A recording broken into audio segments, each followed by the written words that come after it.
So yeah, isa siyang banal na pista, no? Kaya ina-expect mo na karamihan ng taong nag-celebrate dito mayroong moralidad, no? Dahil isang ang banal na kaganapan to, di ba? Fiesta ng San Juan, pre. Commemoration of Saint John the Baptist. Pero hindi, pre. Isa tong rason na kinukuha ng mga tao upang malaya sila maging demonyo sa kapwa nila. Yo, last year nag-viral ang Fiesta ng San Juan, mga pre, no? Dahil sa ilang kakupalan ng mga tao, di ba? At masaya akong i-report sa inyo, no? Na despite the fact na umingay sila last year dahil sa kawalangyaan, may mga tao pa rin na mukhang itinutuloy nila yung kanilang nakasanayan, no? Ang pagtatago ng kanilang kakupalan sa likod ng salitang tradisyon. Yo, sa mga hindi nakaalam, no, lalo na sa ilang residente ng San Juan, no, o sa mga tao nag-celebrate ng Fiesta ng San Juan, ang Fiesta ng San Juan isang banal na commemoration, no, ni Saint John the Baptist. Isang fiesta ng pag-alala sa santo na nagbinyag kay Hesukristo, mga pre, no? Ang intensyon daw ng pamamasa pagpapaalala sa mga tao sa kanilang pagkabinyag. Yun yung dahilan, no, kaya sa basaan sumisentro yung selebrasyon nito, no, bilang pag-symbolize sa pagbinyag kay Hesukristo gamit ang tubig, pre. So yeah, isa siyang banal na pista, no, kaya ina-expect mo na karamihan ng taong nag-celebrate dito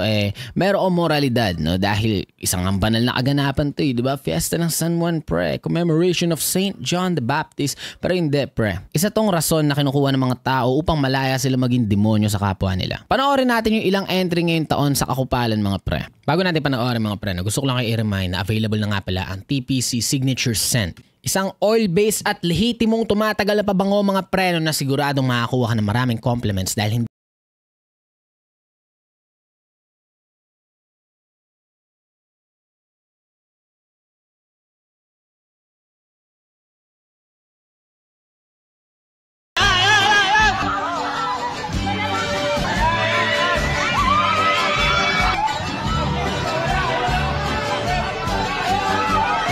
kitang-kita natin sa video na to, no, na mukhang hindi naman sila masaya dahil nako-commemorate nila si Saint John the Baptist, no. Kitang-kita natin dito na ang source ng kasiyahan nila kapag nakakapamerwisyo sila ng kapwa. Pag mas galit yung ibang tao dito sa tradisyon nila, parang doon nabubuhay yung dugo nila, no. Parang doon nila nararamdaman na, yo, ang saya nitong ginagawa natin, pre. Merong taong naiinis.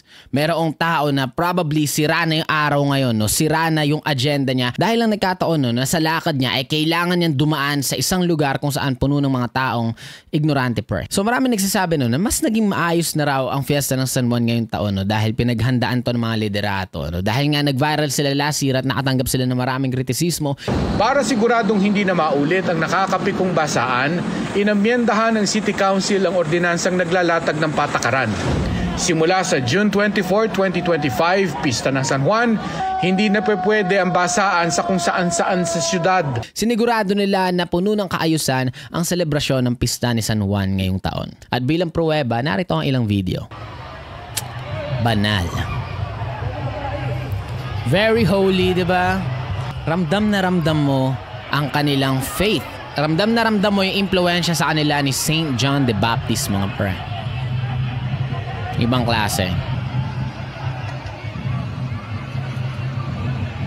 Ramdam na ramdam mo sa imaheng to, no, yung sinseridad ng mga tao sa pag-celebrate kay Saint John the Baptist, mga pre, no. Very holy, mga pre. Holy shit.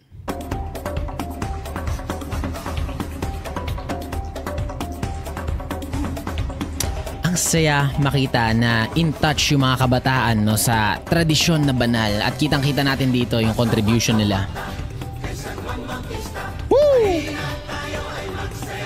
Magsaya! Sheesh! Woo! Pero kung last year ang naging mukha ng Fiesta ng San Juan si Boy Dila, no, isa sa pinaka nakakatuwang nilalang lately na may napakabanal na update nga pala ayon sa balita.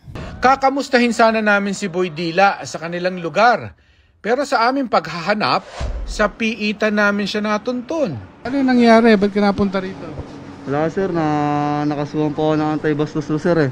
Na? Anti-bastos lo po. Pagsit-sit po sir. May sinitsitang ka? Opo. Na babae? Opo, na minor de edad sir. Hindi naman magpapatalo si ate sa jeep, no, para sa kanyang entry ngayong taon bilang isa sa pinaka nakakatuwang nilalang ngayong Fiesta ng San Juan. Panoorin natin, mga pre.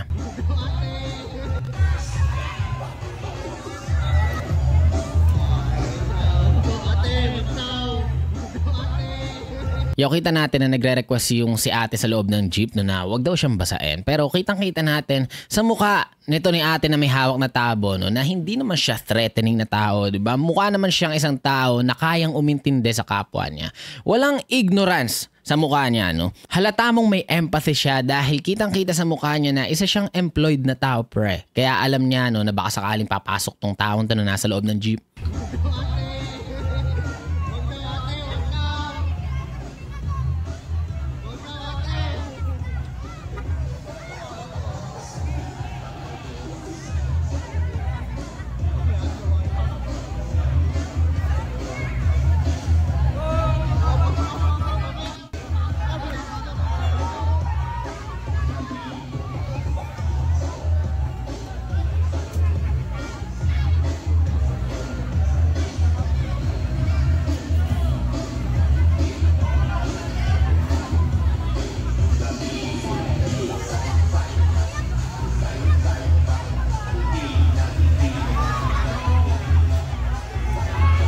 Wala na siguro mas nakakabuisit pa no, sa isang araw na punong-puno ng pamemerwisyo tapos ang soundtrack pa ng pagkaperwisyo sa'yo budots.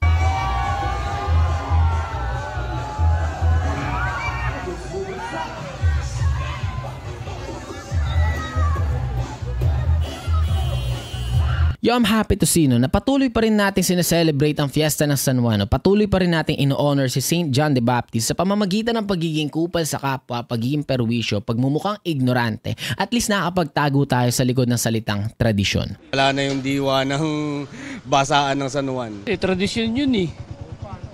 Batang paslit pa lang ako, may basaan na eh. At yun lang naman yung fiesta update natin mga pre. Sheesh.